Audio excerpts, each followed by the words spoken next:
Hey guys, welcome back to the final part of our history on Studebaker trucks. If you missed part 1 or part 2, be sure to check out those before part 3. Now, let's get back to where we left off.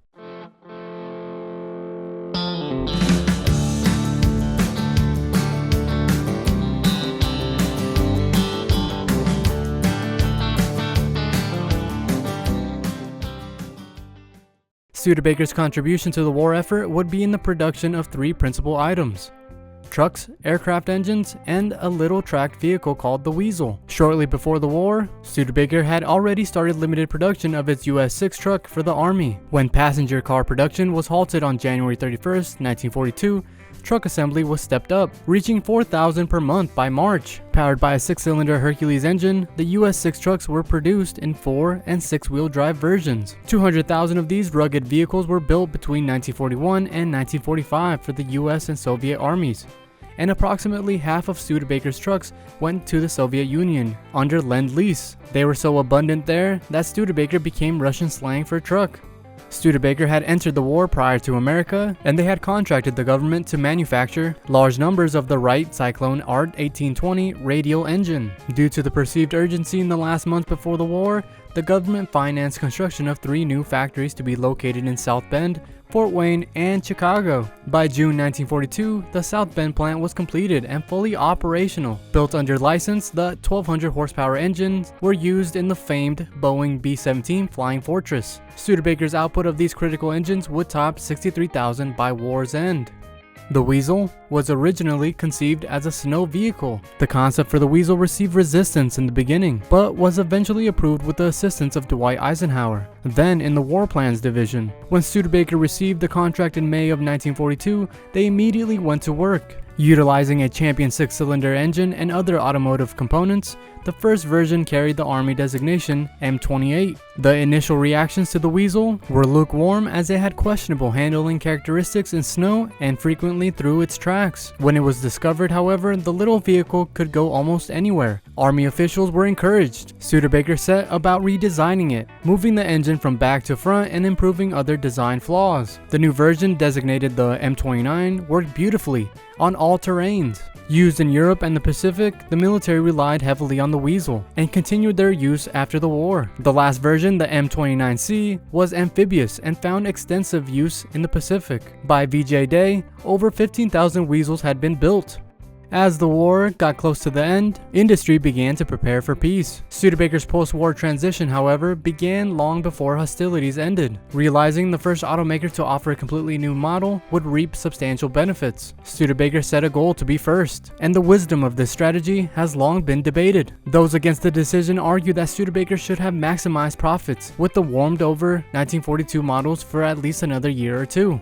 As early as 1943, a few individuals in the company were assigned to design and planning for the reconversion to passenger cars. Tooling for the new model, it was realized, would take time and could not be accomplished while the war was still going on. It was decided, therefore, to initially produce the 1942 models with superficial changes until preparations for a completely new model could begin. As the war neared an end, it became clear that 1947 would be the target year for a new model.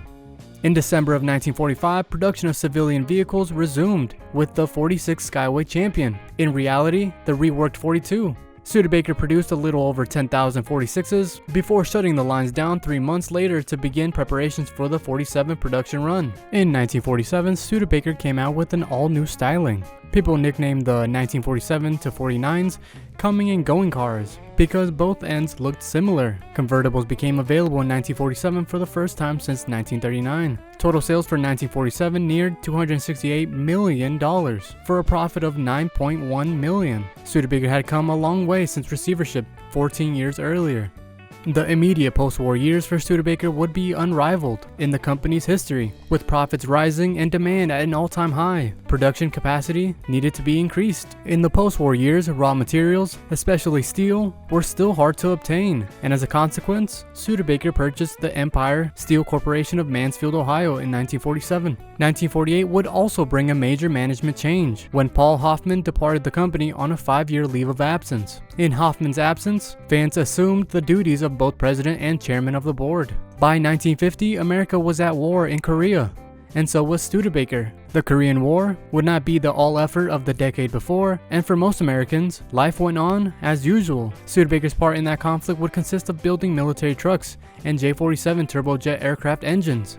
The post-war design was revamped for 1950-51 with a bullet-nosed front end, arguably the most recognizable Studebaker ever made. The public seemed to love it because Studebaker production reached a peak that year with 268,000 cars, the most the company would ever build in a single year. In 1951, Studebaker's 99th year, introduced their first overhead valve V8. Initially offered in the 51 Commander, the new engine displaced 232 cubic inches and developed 120 horsepower. Business seemed to be booming for Studebaker, and for the first time in its history, Studebaker grossed over $500 million. However, profits were down to $12.5 million, half of the previous year's net. This was due in part to wartime price controls, but more importantly, a substantial amount of the year's sales revenue was derived from government contracts. Only in hindsight can we see the beginning of a trend that would lead to eventual downfall. With the arrival of 1952, Studebaker celebrated its first 100 years of business. Successors to the Studebaker brothers and the citizens of South Bend celebrated the milestone with enthusiasm. Parades were given, books were written, and memorabilia of all descriptions was handed out. Studebaker even provided the pace car for the Indianapolis 500. The people who then made up Studebaker were justly proud to have arrived at that point, and to think that out of 5,000 wagon makers that comprised Studebaker's competition, only Studebaker survived.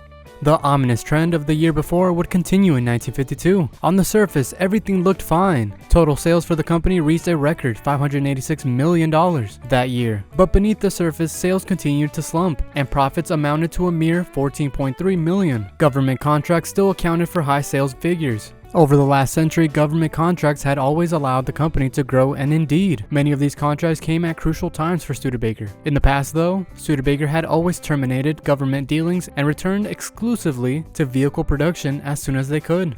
Studebaker had a long tradition of survival and had weathered many disasters over the years. Yet, as the euphoria of the centennial faded, the company was facing a situation more dangerous than it had ever encountered. The record sales of 1950 had dropped sharply by 1953 and 54. Studebaker's share of the market was down, and meager profits had now turned to a loss. Since 1950, the board at Studebaker had repeatedly turned down Vance's request to modernize factory facilities and instead paid out gracious dividends. Ford and GM, on the other hand, were spending vast sums on modernization. Adding fuel to the fire were Studebaker's labor costs. Their employees were the best paid in the industry, and though the company had always enjoyed good relations with labor, Studebaker's more than fair treatment of its workforce was now crippling the company.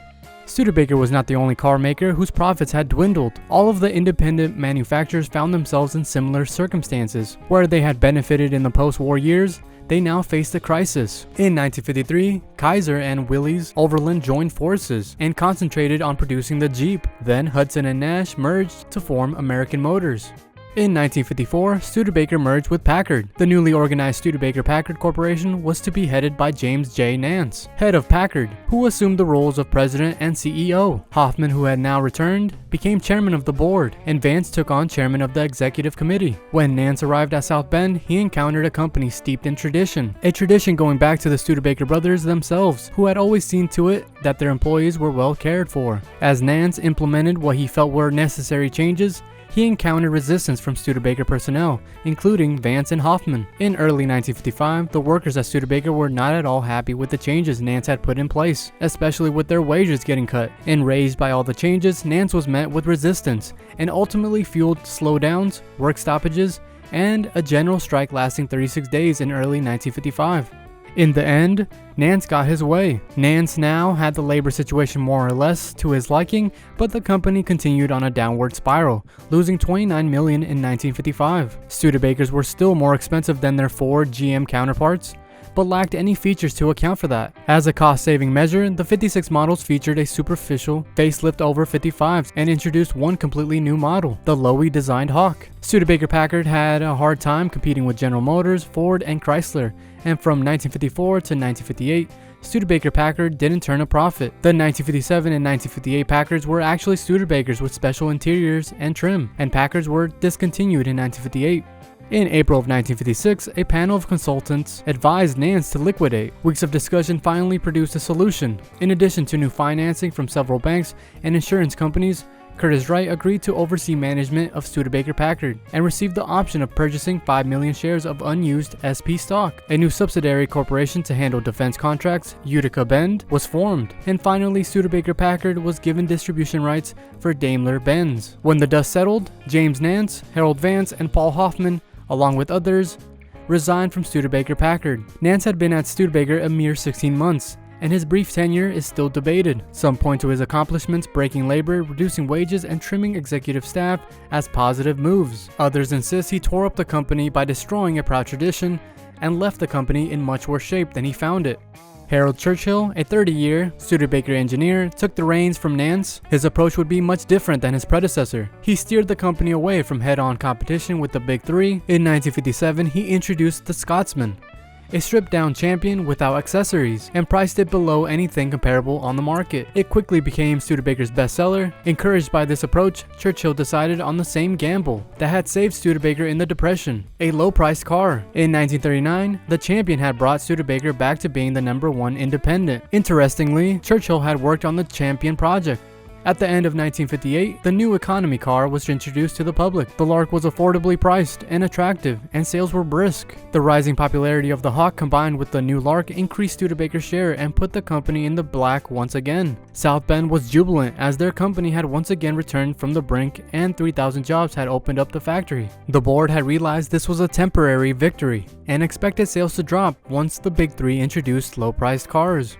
In view of this upturn, the corporation quickly refinanced its debt and set in motion a new strategy for survival. Not necessarily the survival of Studebaker cars, but the corporation itself. It was apparent that Studebaker could no longer compete in the automobile business as it once had. The key to the survival of the corporation was in diversification.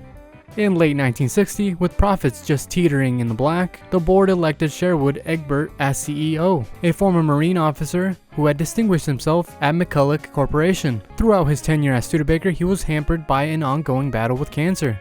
Egbert was young and attempted to present himself as concerned with the workers, but they weren't impressed. Egbert seemed to be going by the same mantra as those who came before him: labor must make concessions in the interest of survival. Understandably, they felt they had heard this before. On January 1st, 1962, Studebaker workers embarked on the longest strike in the company's history. Egbert and the board held their ground. After 38 days, the union caved in. Egbert, who had no prior experience in the automotive industry, did keep the assembly lines rolling when many in management wanted to stop production. He was determined to keep Studebaker's automobile line alive and conceived a bold plan that represented Studebaker's last hope, a plan that seemed doubtful. In addition to occupying the low end of the price market, he felt Studebaker should make a bid for the performance market as well. To this end, he enlisted designer Raymond Loewy and developed the Avanti. It was introduced in the spring of '62, and once again Studebaker was at the forefront of automobile design. The excitement generated by the Avanti in trade publications and car shows was offset when Studebaker encountered production problems and deliveries ran behind. The Avanti was mechanically sound, and in fact, Andy Granatelli established 29 world land speed records for stock off the showroom cars in the Avanti. The problem encountered when workers attempted to fit the fiberglass body parts together, something that Studebaker had no experience with. The earliest production Avantis were so poorly fitted that the rear window popped out at high speed. Struggling with cancer throughout his tenure at Studebaker, Egbert valiantly tried to keep Studebaker's car line alive. By late '63, however, Egbert was on permanent medical leave, and it was apparent from recent sales figures that automobiles were no longer viable for the corporation. The board had planned to announce the closure of the South Bend plant in late December. However, they were upstaged on December 9th by the South Bend Tribune, who had got wind of the plan. A press conference was called where it was confirmed that the plant would close, but executives added the Hamilton, Ontario plant would continue to make Larks. On December 20th, 1963, the last Studebaker produced at South Bend, a red Lark Daytona, rolled off the line. A little over 2 years later, the Hamilton plant also ceased production of Studebaker vehicles, bringing a long tradition to an end. Some say that the continued manufacturing of cars in Canada had been a ploy by the Studebaker board to sidestep their obligation to dealers. The end of Studebaker was not a heroic fight to the death, but a scene of shameful retreat wherein the general and his staff are saved and the army is lost. And that brings us to the end of the history of Studebaker. Thanks guys for watching. Hopefully y'all enjoyed it. Before you leave, like the video, subscribe to our channel, and comment below. What did you think of Studebaker's history? Fall in love with our February sales as we have 10% off all in-store purchases, and if you sign up to join our Chrome Club, the discount gets bumped up to 15%. 15% off grill inserts, 15% off stainless visors, $75 off classic style bumpers, 15% off train horns, set of 10 lug nuts, 15% off, and free freight on all Roadworks exhaust products. If you want to stay up to date on new content coming your way, check out the Chrome Corner Wednesdays at noon with our host Dave Coleman. Thanks again guys for watching. I'll see you next time, and remember, if your rig don't shine, you don't know jack.